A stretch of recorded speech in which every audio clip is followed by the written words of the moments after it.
Hello, hello, hello, everyone. Good to see you. This is Valerie McDowell, your writer, editor, author, book coach, and consultant. It is August 2nd. It is the first Wednesday of the month. And what do we do on Wednesdays? We write it out. So I just want to thank you guys for sharing these posts with others, and also for just supporting me coming on here on Wednesdays. We come on the first and third Wednesdays, and we give tips and all kinds of information or pointers on writing your story, some encouraging words, or just telling about things that are coming up. And so before we even get started, I want to give a shout out to Leona P. Jackson, who is our latest authors. I've been telling you guys that we published 6 books in the first 6 months of this year. So they've been rolling out right now. We have one more coming out this weekend. So we'll be telling about their book soon.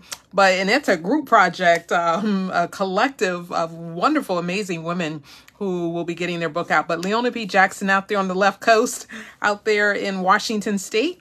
Her book is called A Story to Tell. I don't have my copy yet. It was supposed to come, but I will be posting the picture on my socials so you can take a look at it. I'll post a link if you want to get a copy of it. Leona P. Jackson, she has an amazing story talking about how she disentangled herself and became a new person. Sometimes we have to do that. Sometimes we have to shift and change who we are to become the person that we were meant to be. Now, tonight, I want to, first, before we get to that, so what do we do here on Write It Out Wednesday? We come before you with, like I said, tips and encouragement, but also a little bit about me. I work with writing and time challenge clients, helping them to get their stories told, their books published, and often their dreams fulfilled.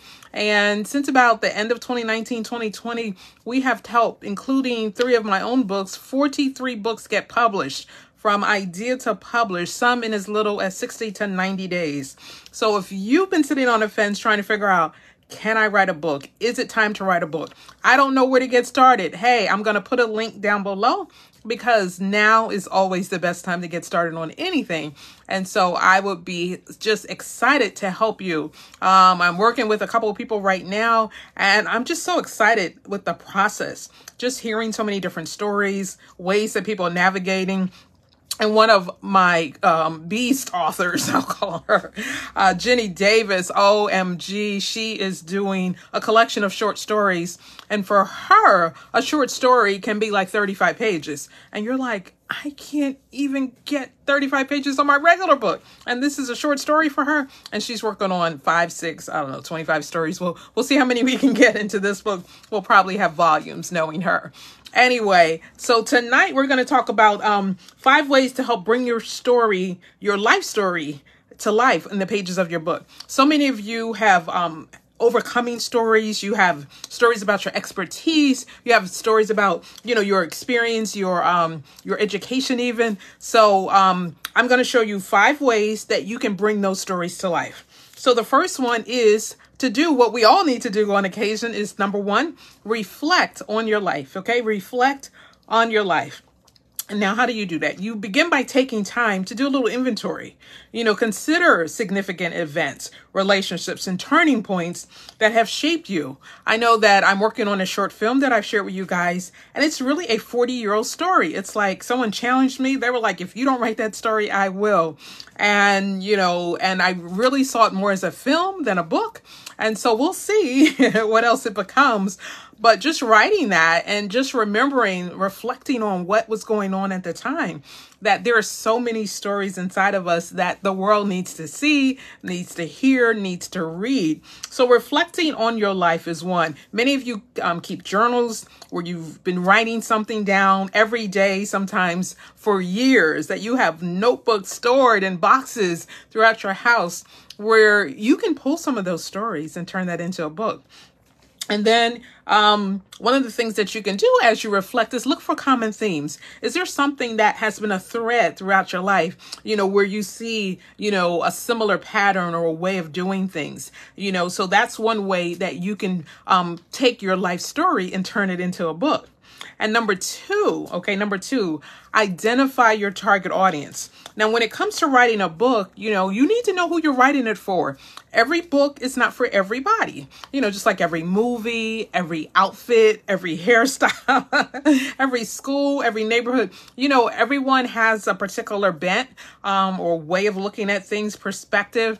And so you have to find the people who will identify with you and your story, and not thinking, oh, I'm writing my book for everyone, because that's not always the case, because everyone's not going to read it. Some people are going to see the titles like, somebody going to see the subtitle and be like, so you need to know who your audience is. So targeting the right people, why you want that message. I'm a cancer survivor. So if I wrote a story, about my experiences, I have to figure out who my audience is.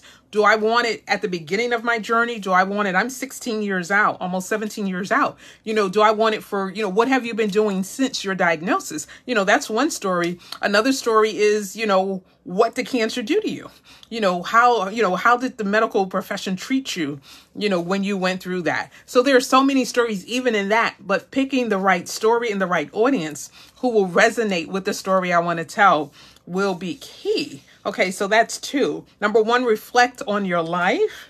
And number two, identify your target audience and the purpose that you'll be writing that. Okay, and number three,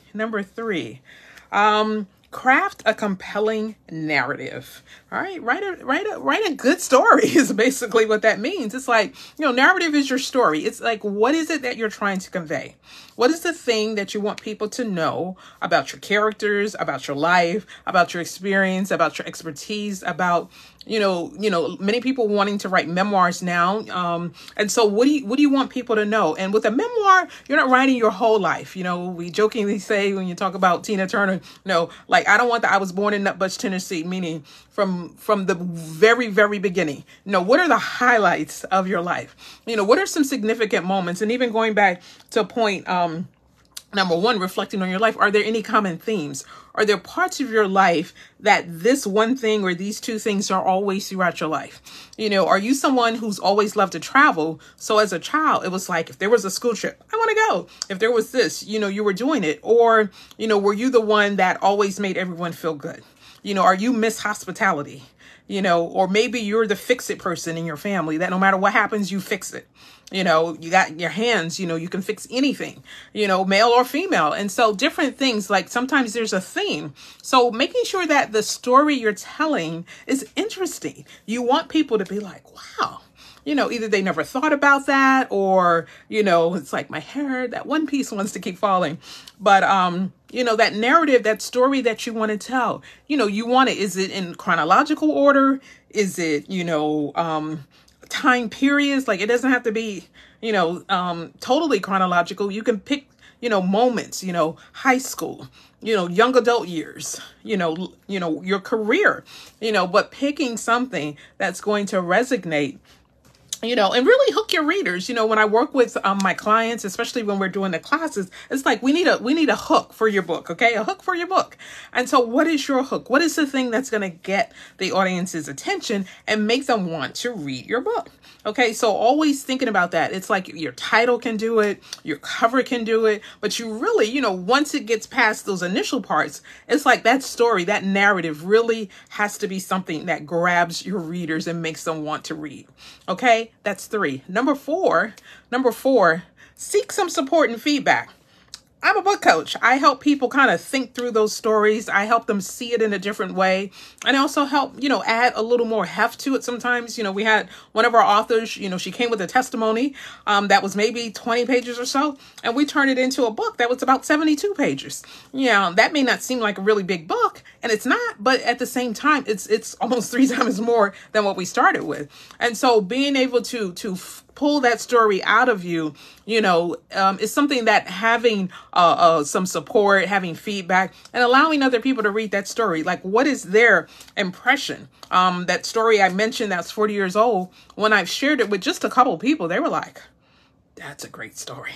It's like, I want to read that story, like write it so I can read it, And so you need something that's compelling, you need the feedback of other people so that you know whether or not this is the story. Because sometimes it could be that may not be the story, but the thing that happened after that, or there's another part of that story or some other experience that you've had that actually has more heft to it, that's a little bit more that will pull the audience in more, that you can use it in a better way that can pull people, who can really resonate with that story. Okay.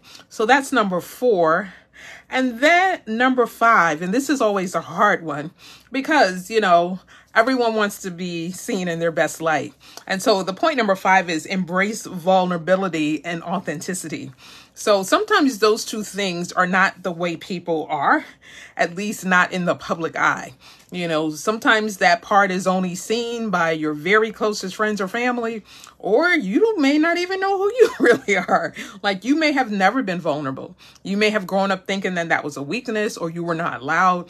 Our culture's learning new ways of being, I'll say, that, and even for boys, that those who were taught and told, you can't cry, don't show emotion, don't, and then it turned into, people feeling like they weren't loved as children, or they didn't get affection or attention. But because the male species was told, don't do that, that's not good. And now we see the opposite, but we see it in women as well. If you grew up within a Stoic family where nobody was hugging or touching or being really, vulnerable about emotions even, then you may grow up and become that person too. And not that it's always a bad thing, but it can just be weird to someone else who's very touchy, huggy, kissy, with other people. And then the vulnerability part even is also about being able to, excuse me, about to sneeze. The embracing vulnerability is about, can I show you the real me and you not run away, you not shut down, you not be offended, talk about me, or, so a lot of people are afraid to really show who they are because they're afraid of being judged. They're afraid that, put that back in the closet, in the box, in the book. I don't want to see that, like, cover that up, like, So we have to, figure out, and not that you have to tell everything. I'm afraid you ain't got to tell everything, okay? But, what can you reveal? What can you share in a way that lets people know I'm human? Like, I struggle too, or I have good days and bad days. Like, I have highs and lows just like you. But this part of my story is what I really want to connect with you, because there's some parts, that all people want to be loved. They want love in their life. And so being able to say, I want to be loved. I want love. I want to give love. Like, being vulnerable enough to say that, may be difficult for many people for whom they're like, really, I didn't know that you wanted that. You seem so hard. But it's like, that's a human feeling. That's a human desire. It's a God desire in us that's been put there. And so being able to be vulnerable, but also being authentic, that's the other thing. It's like, you hear about, people having to wear a face. And there's a quote by Nathaniel Hawthorne that says that no two people or no one person can wear two faces, forever. Eventually the true person, the authentic person, is going to show out and show up. So you may be this person in a dating relationship, but okay, you dated for 6 months, a year maybe, but if you marry that person, you won't see another person. So be authentic in the dating, be authentic in your relationships with people, because if you have to hide it, then it's not authentic. If you have to pretend, it's not who you are. And if, when it comes to dress or look, I know that there are stages in life, I think about, teenagers and even middle schoolers, in particular, who want to dress and look like their friends. They want all the same clothes. They want to do all the same things. They're really, really groupie, I call it. They're like in packs.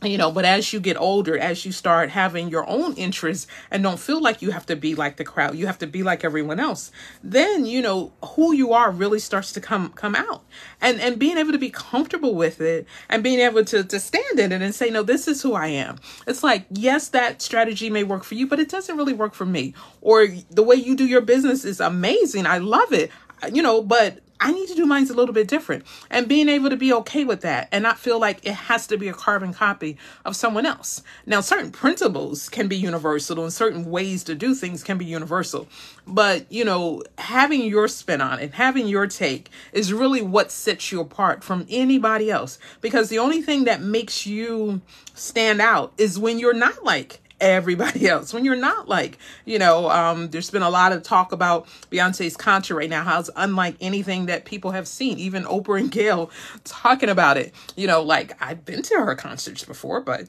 this is something else. And so having something that is unexpected, having a part of you that people are like, oh, and it comes out sometimes when you're with people who don't know you at all. That's why travel, I think, is so great. Like, I love traveling and meeting people I've never met in countries and places I've never been, because it's like, you can be in awe and you don't have to worry about, oh, they're not in awe, maybe I should be in awe. Like, no, be in awe. Like, if you're seeing, like, oh my God, stand there and stare, or jump or do whatever it is you need to do, because you're excited about that experience, and how you feel about something doesn't have to be how someone else feels. What you like to eat doesn't have to be what someone else likes to eat. Eat it. As they say, eat the things, drink the drinks, do the things, that make you happy. And not that we're doing everything just for us and to excess, but there has to be a part of you that you celebrate. Okay. There has to be a part of you that's real, that's true, that I like this and that's it. DASSIT. I love that. Shout out to, who's that? Okay. Lovey Ajayi. I think that's it. DASSIT. But anyway, these were 5 steps to turning your life story into a book. It's a course that I teach, so I just wanted to give you a little quick synopsis of it, but it's like reflecting on your life, identifying your target and your purpose. Number 3, crafting a compelling message. Number 4, seeking out support and feedback. And number 5, embracing vulnerability and authenticity. These are the things that will help your story be great. These are the parts of your life that, when you, take advantage, when you use these principles, these points, that it will make you have a much richer narrative as you share it with others. And so, transforming your life story into a book can be very rewarding, because it allows you to share your unique experiences and your perspective with the world. And it helps you identify your audience, like I said, in all those points, but also every life story is valuable. Okay. Your story is valuable. My story is valuable. Every life story is valuable. And your book has the potential to inspire, to uplift, and to leave a lasting legacy. So take the first step. Okay. As your book coach, I'm telling you, take the first step. Take the first step, pick up your pen or get your laptop out and let your journey unfold on the pages of your very own book. So I'm Valerie McDowell. Hey, Eloise, I've been sharing about transforming and turning your life story into a book. You're going to have to watch the replay because I'm wrapping this thing up, girl. But I hope you're doing well on this first Wednesday of August. Happy August to you. And I just want to say, you have to get that story out. Be who you were made to be. It's in you. It's in you. And as I've been saying with my new book, Power to Excel, the power is already inside of you. Tap in. And again, and I'll say this, Eloise, before I jump off, we're celebrating another new author, Miss Leona P. Jackson. I'm going to post her book and a link to it. But that's one of the 6 books we got done in the first 6 months of this year. We rolling, y'all. And I'm working on 2 more right now. So we are getting these books out. We are working with these authors. We are doing a great thing. And we need to get your book done. Okay, we need to get you started and get you published out there, my girl.